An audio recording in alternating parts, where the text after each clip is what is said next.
Hi, வீட்டில் பச்சை பட்டாணி இருந்தனால பசங்களுக்கு பீஸ் புலாவ் தான் செஞ்சு கொடுத்து அனுப்பிச்சிருந்தேன் லஞ்சுக்கு.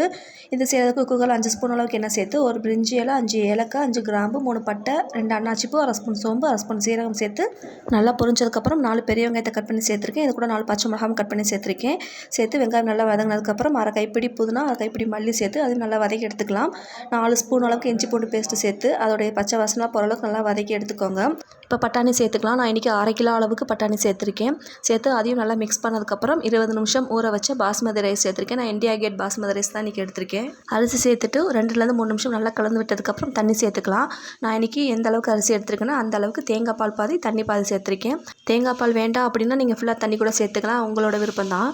கடைசியாக அரை எலுமிச்சை பழத்தோட சாறு சேர்த்து நல்லா கொதி வந்து தண்ணி லைட்டாக வற்றினதுக்கப்புறம் மூடி போட்டு ஒரு விசில் வந்ததுக்கப்புறம் 5 நிமிஷம் லோ ஃப்ளேமில் வச்சு ஸ்டவ் ஆஃப் பண்ணிக்கோங்க. சாதம் பாருங்கள் எவ்வளோ உதிரியாக இருக்குன்னு. கடைசியாக மேலே 1 ஸ்பூன் நெய்யில் கொஞ்சம் முந்திரி பருப்பு வறுத்து சேர்த்துக்கோங்க. சாப்பிட்றதுக்கு சூப்பராக இருக்கும், வாசமும் நல்லாயிருக்கும். அவ்வளோதான், பீஸ் புலாவ் ரெடி ஆயிடுச்சு. வீட்டில் ட்ரை பண்ணி பார்த்துட்டு எப்படின்னு சொல்லுங்கள். இந்த ரெசிபி பிடிச்சா மறக்காம ஷேர் பண்ணுங்கள்.